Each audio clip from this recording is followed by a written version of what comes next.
Hey, welcome back, guys. I just wanted to make another video before, because I still have the trial period for the full self-driving. I wanted to make another video before I end making these series. Apparently, they have started to make this into a subscription that's more affordable. It's, I think, $90 now.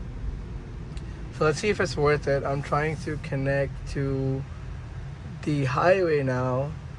So the freeway needs to be connected. I'm on the highway, but we need to get on the freeway from here, I believe. So let's see how it does. And I'm in a very high traffic zone right now. This usually is always packed. It's also 4 p.m. right now. A lot of people might be getting done with work and whatnot. So of course it's gonna be like very packed right now on every single place.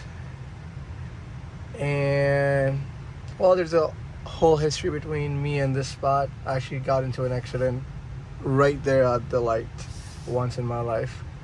So let's see if the AI can do better than me. Well, it was not really my fault, but anyways. Let's see how it goes and operates. I've had the Tesla for over 2 years now. So I used to have another Tesla, and then this is another Tesla for 2 years, so total 3 years, I would say. I would say, even though as much as I like the car, I actually love the car, beautiful car, has a smooth drive, I would just not recommend anyone getting the performance model, especially on a Model 3 if you live in a Midwestern state where you go through extreme conditions. Do not get this as your primary car ever. The amount of times I've been stuck in snow, the amount of times there are potholes that are, I live in Michigan, there are potholes every goddamn place. And even if it's a minor one, you hit that pothole, sure, your tire can take a damage. My tire profile is 35.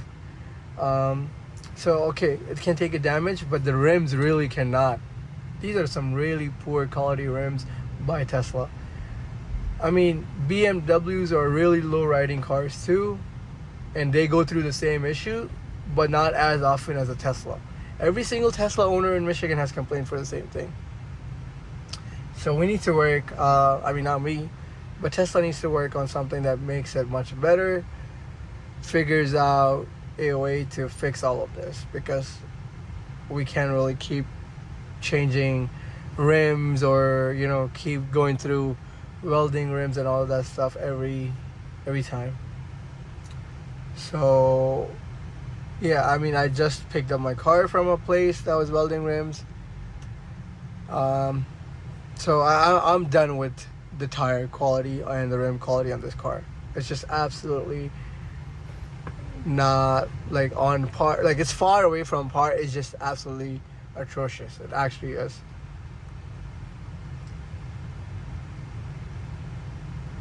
Because the funny part is, you pay for a performance model the same that you'll pay for an AMG. I just saw an AMG right there. Or you would pay for a good Beamer. So why would you not rather get one of those where you actually feel more premium as a car rather than a spaceship, plus also have a better build quality than a car like this, where it has less build quality on all sides? This is just my honest review. Even though I personally drive a Tesla, I am still making payments on this car. So yeah, I don't think this car is gonna take the freeway. It's way off. It should be right there. It's all the way here, and it's only 200 feet left. So I don't know what this car is trying to do.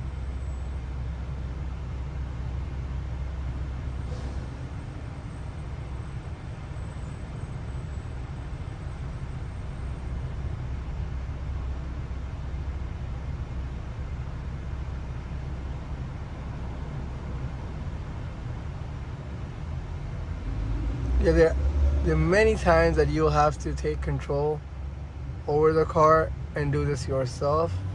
Well, that I'm gonna do right now, actually. I don't want to be stuck in this traffic for too long. So I'm just gonna make this whole turn and then give it back. So again, as I said, is all this still worth $90? I would say before they used to charge $199, which is basically a scam of telling you, hey, that we're charging $200+ because you're gonna pay tax on this. It's much better now.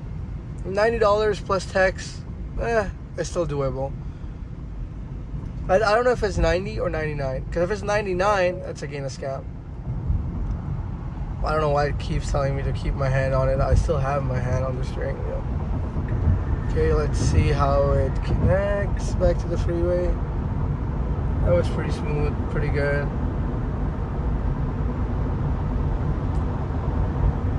So yeah, I mean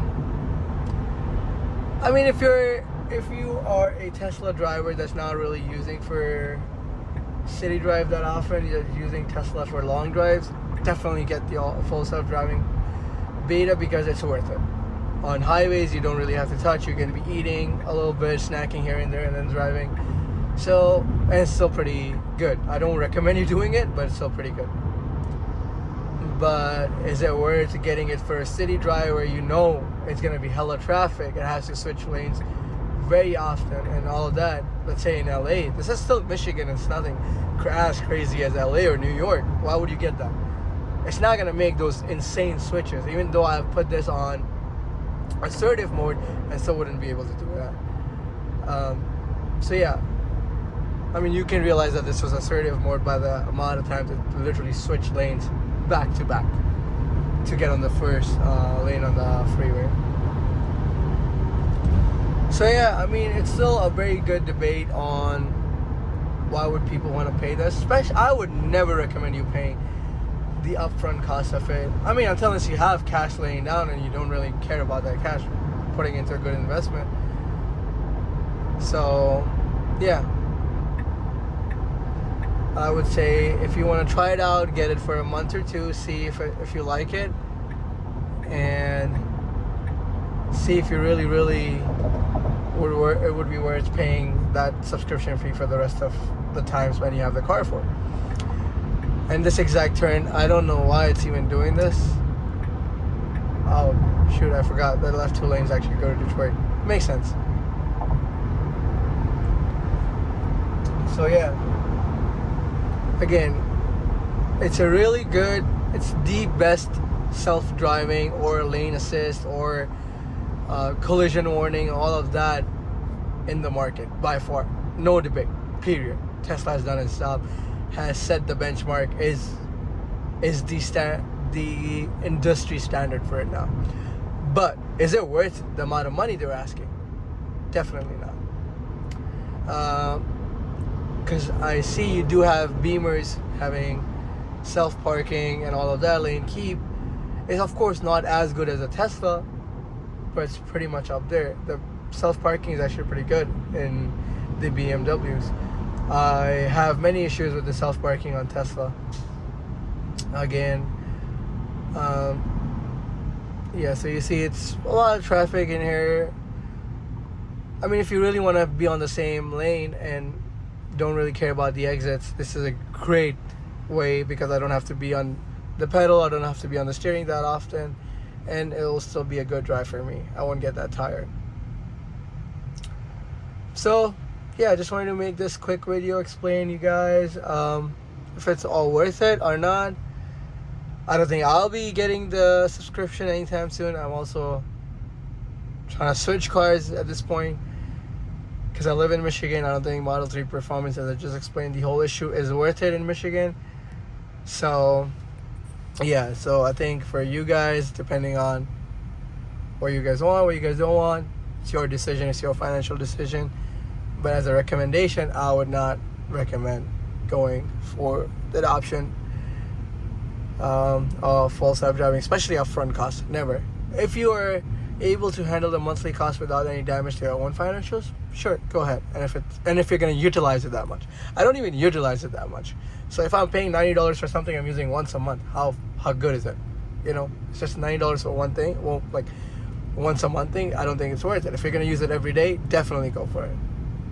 All of that has to be taken in consideration before before you make that actual decision.